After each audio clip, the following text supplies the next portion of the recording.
मेरे हाथ में ये राख है और जो ये विशाल मैदान आपको दिखाई दे रहा है, ये दरअसल ये राख का डैम है।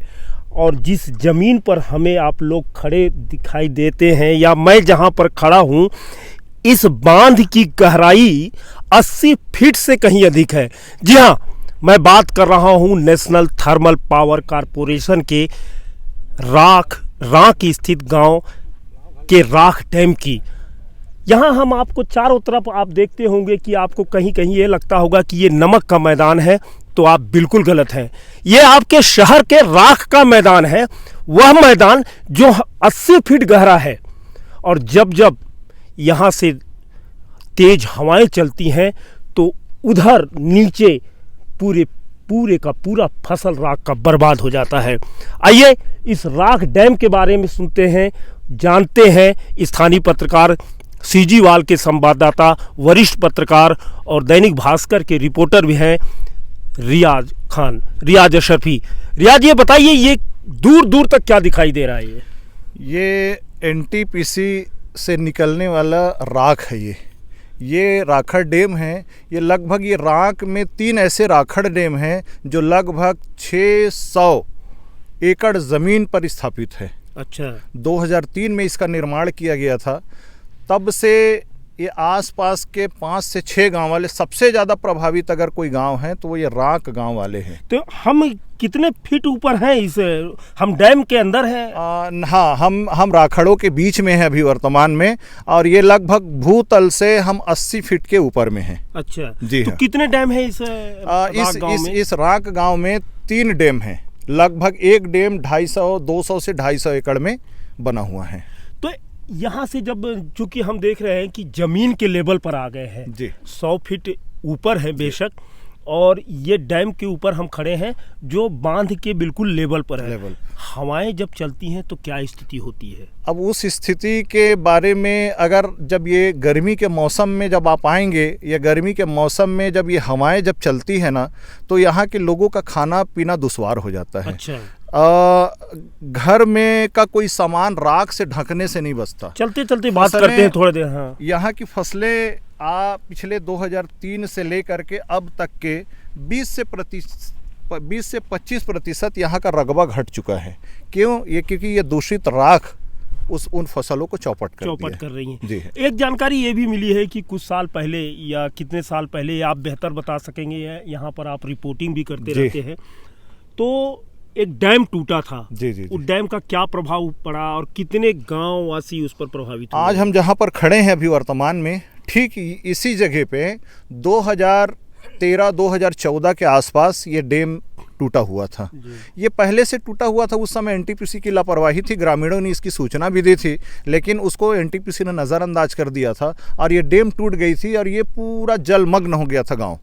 राख मग्न हो गया था। हाँ, अब तो ये कहा जाए कि जलमग्न नहीं, राख से राख मग्न हो गया था। अच्छा। और उससे कई घरें टूट गई थी, कई जिंदगियां लंबे समय तक शासन के आश्रय पे रुकी हुई थी, यहाँ के स्कूलों में, यहाँ के भवनों में।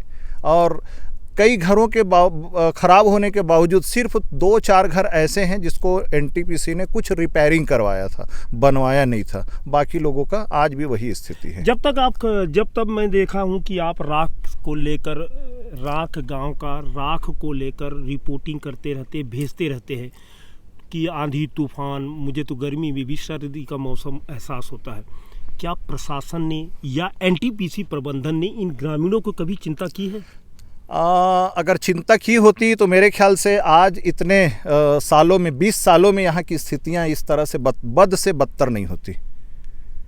इसके दुष्प्रभाव भी तो गांव में दिखाई देते होंगे। दुष्प्रभाव ही हैं, लोग बीमार पड़ रहे हैं। ज़्यादातर लोगों को अस्थमा की परेशानियां हैं राख से उड़ने से, और दूषित पानी कुछ अगर देखा जाए, हालांकि उनका रिपोर्ट सामने नहीं आया था। अभी 3 महीना पहले पीएचई विभाग ने आसपास के प्रभावित ग्रामों के हैंडपंप का निरीक्षण किया था, उसमें से सैंपलिंग ली थी, लेकिन वो पानी का जो सैंपल है वो सार्वजनिक नहीं हुआ है। इस राख से जुड़ी हुई एक बात और सामने आ रही है कि यहाँ आसपास शमशान घाट भी है किसी राख डैम के किनारे।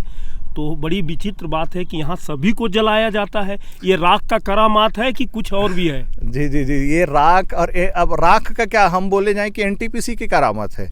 अगर एनटीपीसी नहीं स्थापित होता और एनटीपीसी स्थापित होने के बाद ये राख डैम जो बना है, और ठीक राख इस डैम के नीचे में शमशान घाट है। अच्छा। गांव का एक शमशान घाट है, लेकिन अगर 1 फीट भी अगर आप गहराई खोदोगे दफनाने के लिए तो वहाँ पे पानी निकलता है। बड़ी कौमी एकता है हाँ, यहाँ ये पर। कौमी एकता ही कहा जाए कि जो आदमी दफनाना चाहता है, जिसके रीति रिवाज में दफनाना लिखा हुआ है, लेकिन फिर भी वो आदमी दफना नहीं पाता, क्योंकि उसको पानी में कहाँ डालेगा लाश को, बॉडी को। बिल्कुल, बिल्कुल। हाँ, तो इसलिए उसको दाह संस्कार उसको किया जाता है, चिताएं जलाई जाती है। यानी भारत में एक राख गांव ही ऐसा है जो एनटीपीसी व्यवस्था के तहत जिसको गड़ाना है उसे भी जलाना ही होगा। जी हाँ, जी हाँ।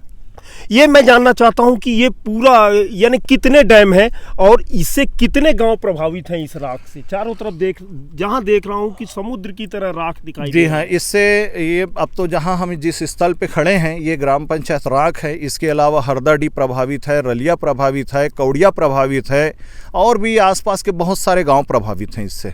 कभी आप प्रबंधन से बात किए हैं? आप तो बहुत रिपोर्टिंग किए हैं। जी हाँ, इसमें बात किए हैं। क्या जवाब मिलता है? इनका यही कहना है कि हम डैम की ऊंचाई बढ़ा रहे हैं और पानी का छिड़काव के लिए हम स्प्रिंकलर लगा रहे हैं। और वो जो शमशान घाट की समस्या है और जो उड़ते हुए राख की समस्या है, इस पर कभी उनका ध्यान आकर्षित किए हैं? बहुत बार आकर्षित किया गया है, सिर्फ आश्वासन के सिवा कुछ नहीं मिलता। आश्वासन? जी हाँ, सिर्फ आश्वासन, आश्वासन और आश्वासन। ये कब तक ऐसा चलेगा?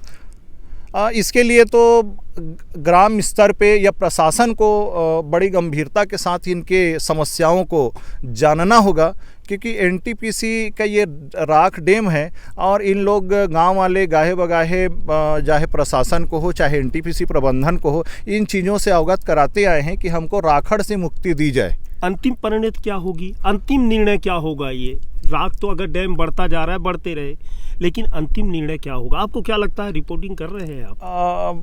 मुझे ऐसा लगता है कि अगर सही तरीके से, जिस तरह से एनटीपीसी कहती है कि हम स्प्रिंकलर के माध्यम से पानी का दिन रात हम 24 घंटे छिड़काव करेंगे, अगर दिन रात अगर छिड़काव इन तीनों डैमों पे अगर किया जाता है तो इससे ज़रूर राहत मिलेगी। बेचैनियाँ समेट कर सारे जहान की, जो कुछ न बन सका तो मेरा दिल बना दिया। कम से कम राख के ग्रामीणों का तो कुछ ऐसा ही कहना है। यहाँ राख एक बहुत बड़ी समस्या है, एनटीपीसी अपने आप में बहुत बड़ी समस्या है। क्या क्या आश्वासन देकर एनटीपीसी प्रबंधन ने ज़मीन हथियाया और एवज में रोग और दर्द दे दिया।